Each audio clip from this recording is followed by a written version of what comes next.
Hi, my name is Dr. Manish Kohli. I am the founder of Pul Alliance for Digital Health and Equity, and I'm also the past chairman of Board of HIMSS. And hey, I'm Tom Judd. I'm also a co-founder of the Pul Alliance, and I'm the Liaison Director for the Global Clinical Engineering Alliance. The Pul Alliance for Digital Health and Equity was founded with one mission: to empower frontline organizations that are doing wonderful work serving vulnerable communities here in the US and globally. We work with these organizations to help them embrace digital transformation and walk them through the journey, through the change, so that they can be empowered to serve their communities much more broadly and deeply. We focus on three main areas: on capacity building and capability building through workforce training, through programs, and through digital technologies. We want to tell you a couple stories about that. We got to speak on that at HIMSS this week. One is the country of Colombia. The Civil Air Patrol there for 60 years has been flying in teams that provide care in the hard places around that country. I don't know if you've been to Colombia, but a lot of mountains, a lot of valleys. So they've been going into these hard places and delivering care. So they're a success story, but they want to go from this intermittent care to continuous care with the help of digital health tools. And that's where Pul Alliance comes in. Absolutely, Tom. 60 years ago, aviation was a novel technology. Now we have so many more technologies available. So how do we make artificial intelligence? How do we make telehealth and remote patient monitoring available to these organizations who lack the IT resources, the IT staffing, and the funding to support that?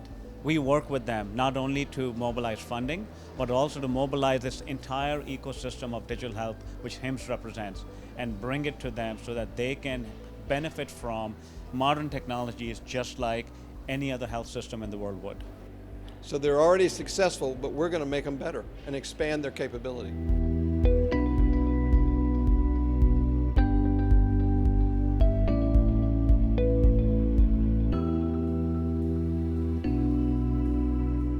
Yeah, these organizations are often challenged with lack of trained personnel to deliver the care that's needed in these communities. Oftentimes there are challenges around access to technologies that would make their jobs easier. They also do not have robust technologies to collect data. So for them to show impact, oftentimes it's an effort that involves pen and paper, and that oftentimes, usually actually, is a secondary activity because they're so busy in addressing the needs of the populations. You know, we could talk about another example, but there's many challenges that NGOs face, trying to address these situations. A second story we talked about this week was Uganda. And Uganda, hey, I'm a clinical engineer. I'm a biomedical engineer that serves at the point of care. And I represent GCEA, as you heard earlier, which is a contributor and a partner to the Pul Alliance. So for example, this example in Uganda, they're doing maternal child health assistance and they need medical devices to do that. And I come from the WHO background, and there's very clear guidelines of how the care is to be delivered, what tools are used, what devices are used. And so one of our partners in Uganda said, help me with training my staff, my engineers and technicians around care of these medical devices. But as we began to talk to her, then what happened, Manish? Well, she said oftentimes when we do have trained personnel, we don't have the spare parts. And when we asked what training have they received on supply chain, they said none. And we would love to get that training. And then the next obvious question was, what is the impact of not having the right equipment available or the right technology available to take care of sick moms and babies? They said outcomes are poor. And then she articulated her vision that we would love to take the care into the communities, into patients' homes.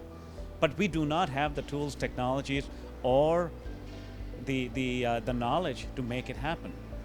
And essentially what they would like to do is upskill their community health workers so that they can work with pregnant moms and their new babies and give them the preventive care that's needed in their homes, in the communities, using smart technologies. We believe enabling care in the community, in the home, is going to help improve outcomes for these vulnerable populations. So let me tie that together quickly. So if they have the right devices, and let's say they do, and they're applying them, and they get the right parts when they break, and the supply chain gets enabled, But then, okay, then they need to take that care and that system of care to the population where they live in their homes, and so that needs to be enhanced training from the community health workers. So it's, where do they get the expertise? And you're asking, what is the challenge? The challenge is the kinds of folks we serve that are already doing something good, we can provide them that tools and expertise that they don't have to do it way better. And digital health tools are leading among them. So essentially what we like to say is that what Tom and I talked about is a lot of complexity in making digital transformation happen. We see ourselves to be the Apple of the NGO space, where we simplify the immense complexity that's involved in digital transformation and make it easy for our partner organizations to really focus on impacting the care in the community. So for them, the goal is clear. We want to improve maternal and child health outcomes, and they want to work with community health workers. We want to work with them on building a value chain that makes it easy, fast, simple, and affordable for them. And the HIMSS family has all the expertise needed, and many of the HIMSS family have joined the Pul Alliance as volunteer members, which we are. And so we can bring that expertise relatively easily to the people that are doing the hard work on the front lines.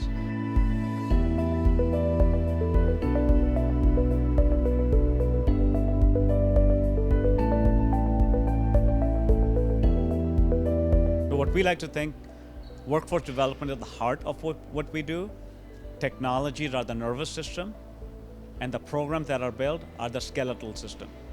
So essentially, we begin with the most important thing, training and upskilling everybody from the primary care doctor to the community health worker to the patient in the community. The goal being, if keeping care in the community when possible and making it easy to access specialized care when there is a need. We believe that if we can optimize that paradigm, it's going to result in better outcomes and better access for patients for the right care at the right time for the right condition. You already heard that on our team, he's a physician, I'm an engineer, we have nurses, we have other physicians, we have other key health informatics people, but working alongside the people delivering the care at the front lines, as you've already heard, and those that are supporting them. And so we can enhance that local workforce. And Tom, don't forget the business side of things and the project management side of things. You know, change is hard. We are so used to having project teams come and support organizations going through the change. These organizations don't have these teams. We bring it to them.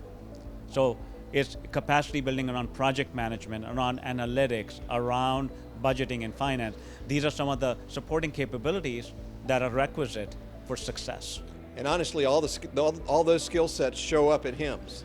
And as a former board chair of HIMSS, he's met many of them, I've met a lot of them, so they're ready to volunteer and help us in these kind of projects.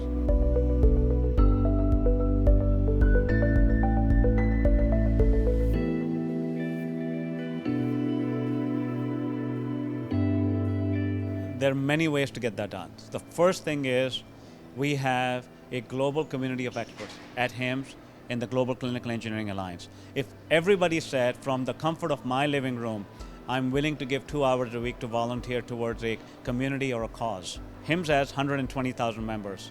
If everybody is donating 2 hours of time from the comfort of the living room, that's 240,000 hours of very specialized skill set that now becomes available to a vulnerable community. And that is what we want to start, is really begin to engage people with a sense of purpose. And everybody we have talked to saying that, I want to connect with my purpose. I want to make it easy. I don't necessarily want to fly into a harsh environment, but I want to give. This would be a perfect way.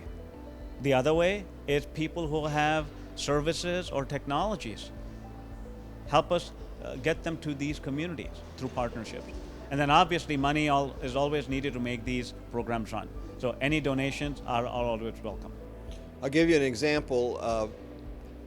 As you heard, the Global Clinical Engineering Alliance is a partner of the Pul Alliance, and we voluntarily joined them in these efforts. You already heard that. A little bit about GCEA. Before COVID happened, we represented our community of colleagues around the world, represented 70 countries. Then we came alongside WHO during COVID in some significant ways at their invitation, and now we have 210 countries. So what am I saying? I'm saying in Uganda, I'm saying in Colombia, and many other countries around the world, I've got colleagues trained just like I am that can come alongside these projects from the medical device side, and Manish has colleagues and many of these other specialties we've been talking about ready to come alongside these projects as volunteers. And let me add one thing. What does a dollar buy? For example, in India, one of our partners donated $75,000 to make 3 clinics, smart clinics, during the COVID pandemic. They realized pretty quickly that patients would need additional services such as chronic disease management, diabetes, hypertension, and so forth. So they expanded the services. So for an investment of $75,000 to make 3 clinic smart clinics, meaning they funded the salaries of a nurse, a primary care physician, a community health worker, and they introduced some basic technologies like a basic electronic medical record, a basic point of care device, testing device, which could do 37 tests at the point of care for 10 cents. In 2 years, they were able to see 15,000 patients for primary care visits. And 5,000 of those patients were seen in the same encounter with by a specialist through an assisted telemedicine platform. So 20,000 primary care and specialty visits combined were done for a cost of $75,000. That turns out to be $3.75 per visit.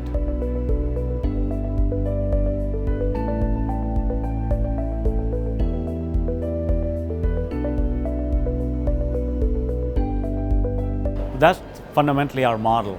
We believe for us to be successful, you need to begin with organizations that are already working with these communities, have trust of their communities, and they have shown outcomes in the past. What they need is access to better resources to deepen and broaden their mission. Partnerships also come from our suppliers, from the vendors, from knowledge resources, and from our donors and funding partners.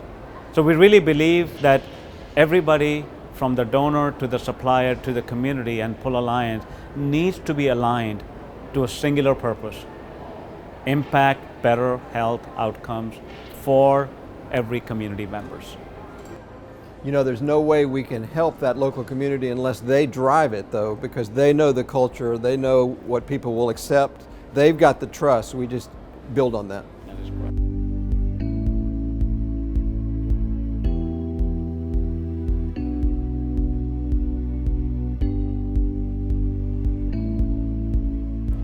Well, I think the ethical consideration broadly are similar to what you would see in the developed countries. But as we are working with vulnerable populations and subcultures within an ethnic culture, you want to be mindful of the nuances. And that is why working with community leaders, working with organizations that know the culture is really important. What you really want to do is be respectful of laws, regulations, ethics, culture. But that is the only way to lead to meaningful transformation. This is not about technology, this is really not about tools. It really is about making people's lives better. And people need to be wanting that, and wanting that in a manner that is going to be appropriate for them.